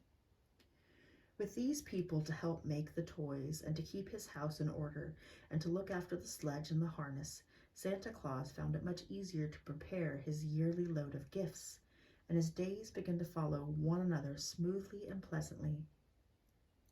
Yet after a few generations his worries were renewed, for it was remarkable how the number of people continued to grow, and how many more children there were every year to be served. When the people filled all the cities and the lands of one country, they wandered into another part of the world, and the men cut down the trees in many of the great forests that had been ruled by Ak, and with the wood they built new cities, and where the forests had been were fields of grain and herds of browsing cattle. You might think the master woodsman would rebel at the loss of his forests, but not so. The wisdom of Ak was mighty and far-seeing. "The world was made for men," said he to Santa Claus, "and I have but guarded the forests until men needed them for their use. I am glad my strong trees can furnish shelter for weak men's bodies and warm them through the cold winters, but I hope they will not cut down all the trees, for mankind needs the shelter of the woods in summer as much as the warmth of blazing logs in winter. And however crowded the world may grow, I do not think men will ever come to Burzee, nor to the great black forest, nor to the wooded wilderness of Braz, unless they seek their shades for pleasure, and not to destroy their giant trees." By and by people made ships from the tree trunks and crossed over oceans and built cities in far lands, but the oceans made little difference to the journeys of Santa Claus. His reindeer sped over the waters as swiftly as over land, and his sledge headed from east to west and followed in the wake of the sun, so that as the earth rolled slowly over, Santa Claus had all of 24 hours to encircle it each Christmas Eve, and the speedy reindeer enjoyed these wonderful journeys more and more. So year after year, and generation after generation, and century after century, the world grew older, and the people became more numerous, and the labors of Santa Claus steadily increased. The fame of his good deeds spread to every household where children dwelt, and all the little ones loved him dearly, and the fathers and mothers honored him for the happiness he had given them when they too were young, and the aged grandsires and granddames remembered him with tender gratitude and blessed his name. Chapter 3rd. The Deputies of Santa Claus. However, there was one evil following in the path of civilization that caused Santa Claus a vast amount of trouble before he discovered a way to overcome it. But, fortunately, it was the last trial he was forced to undergo. One Christmas Eve, when his reindeer had leaped to the top of a new building, Santa Claus was surprised to find that the chimney had been built much smaller than usual. But he had no time to think about it just then, so he drew in his breath and made himself as small as possible and slid down the chimney. "I ought to be at the bottom by this time," he thought, as he continued to slip downward, but no fireplace of any sort met his view, and by he reached the very end of the chimney, which was in the cellar. "This is odd," he reflected, much puzzled by this experience. "If there is no fireplace, what on earth is this chimney good for?" Then he began to climb out again, and found it hard work, the space being so small, and on his way up he noticed a thin, round pipe sticking through the side of the chimney, but could not guess what it was for. Finally he reached the roof and said to the reindeer, "There was no need of my going down that chimney, for I could find no fireplace through which to enter the house. I fear the children who live there must go without playthings this Christmas." Then he drove on, but soon came to another new house with a small chimney. This caused Santa Claus to shake his head doubtfully, but he tried the chimney, nevertheless, and found it exactly like the other. Moreover, he nearly stuck fast in the narrow flue and tore his jacket trying to get out again. So, although he came to several such chimneys that night, he did not venture to descend any more of them. "What in the world are people thinking of, to build such useless chimneys?" he exclaimed. "In all the years I have traveled with my reindeer, I have never seen the like before." True enough, but Santa Claus had not then discovered that stoves had been invented and were fast coming into use. When he did find it out, he wondered how the builders of those houses could have so little consideration for him, when they knew very well it was his custom to climb down chimneys and enter houses by way of the fireplaces. Perhaps the men who built these houses had outgrown their own love for toys, and were indifferent whether Santa Claus called on their children or not. Whatever the explanation might be, the poor children were forced to bear the burden of grief and disappointment. The following year Santa Claus found more and more of the new-fashioned chimneys that had no fireplaces, and the next year still more. The third year, so numerous had the narrow chimneys become, he even had a few toys left in his sledge that he was unable to give away, because he could not get to the children. The matter had now become so serious that it worried the good man greatly, and he decided to talk it over with Kilter and Peter and Nutter and Whisk. Kilter already knew something about it, for it had been his duty to run around to all the houses just before Christmas and gather up the notes and letters to Santa Claus that the children had written, telling what they wished put in their stockings or hung on their Christmas trees. But Kilter was a silent fellow, and seldom spoke of what he saw in the cities and villages. The others were very indignant. "Those people act as if they do not wish their children to be made happy," said sensible Peter in a vexed tone. "The idea of shutting out such a generous friend to their little ones." "But it is my intention to make children happy whether their parents wish it or not," returned Santa Claus. "Years ago, when I first began making toys, children were even more neglected by their parents than they are now, so I have learned to pay no attention to thoughtless or selfish parents, but to consider only the longings of childhood." "You are right, my master," said Neuter, the rill. "Many children would lack a friend if you did not consider them and try to make them happy." "Then," declared the laughing Whisk, "we must abandon any thought of using those new-fashioned chimneys, but become burglars and break into the houses some other way." "What way?" asked Santa Claus. "Why, walls of brick and wood and plaster are nothing to fairies. I can easily pass through them whenever I wish, and so can Peter and Nutter and Kilter. Is it not so, comrades?" "I often pass through the walls when I gather up the letters," said Kilter, and that was a long speech for him, and so surprised Peter and Nutter that their big round eyes nearly popped out of their heads. Therefore, continued the fairy, you may as well take us with you on your next journey. And when we come to one of these houses with stoves instead of fireplaces, we will distribute the toys to the children without the need of using a chimney. That seems to me a good plan, replied Santa Claus, well pleased at having solved the problem. We will try it next year. That was how the fairy, the pixie, the knook, and the rill all rode in the sledge with their master the following Christmas Eve, and they had no trouble at all in entering the new-fashioned houses and leaving toys for the children that lived in them. And their deft services not only relieved Santa Claus of much labor, but enabled him to complete his own work more quickly than usual, so that the merry party found themselves at home with an empty sledge a full hour before daybreak. The only drawback to the journey was that the mischievous Whisk persisted in tickling the reindeer with a long feather to see them jump, and Santa Claus found it necessary to watch him every minute, and to tweak his long ears once or twice to make him behave himself. But, taken altogether, the trip was a great success, and to this day the four little folk always accompany Santa Claus on his yearly ride and help in the distribution of his gifts.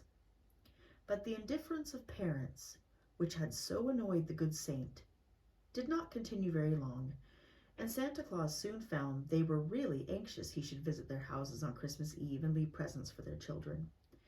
So, to lighten his task, which was fast becoming very difficult indeed, old Santa decided to ask the parents to assist him. "Get your Christmas trees all ready for my coming," he said to them, "and then I shall be able to leave the presents without the loss of time, and you can put them on the trees when I am gone."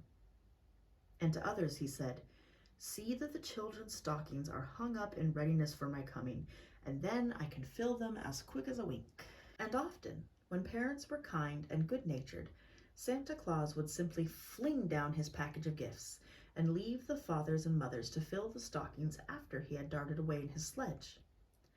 "I will make all loving parents my deputies," cried the jolly old fellow, "and they shall help me do my work, for in this way I will save many precious minutes, and few children need be neglected for lack of time to visit them." Besides carrying around the big packs in his swift flying sledge, old Santa began to send great heaps of toys to the toy shops, so that if parents wanted larger supplies for their children, they could easily get them. And if any children were, by chance, missed by Santa Claus on his yearly rounds, they could go to the toy shops and get enough to make them happy and contented.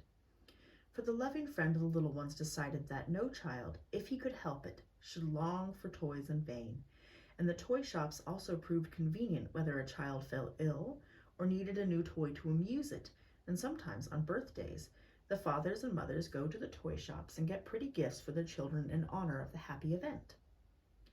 Perhaps you will now understand how, in spite of the bigness of the world, Santa Claus is able to supply all the children with beautiful gifts.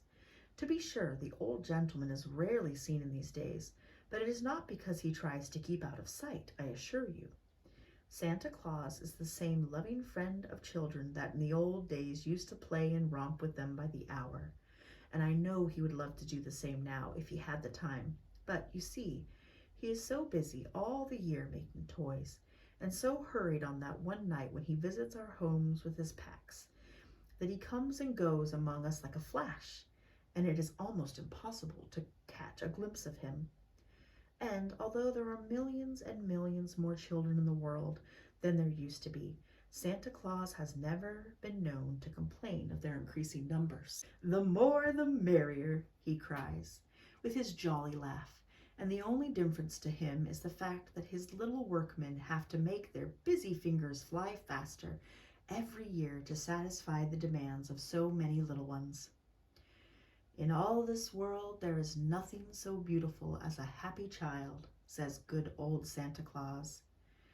And if he had his way, the children would all be beautiful, for all would be happy. The end. This has been The Life and Adventures of Santa Claus by L.Frank Baum, read by Wanderplea.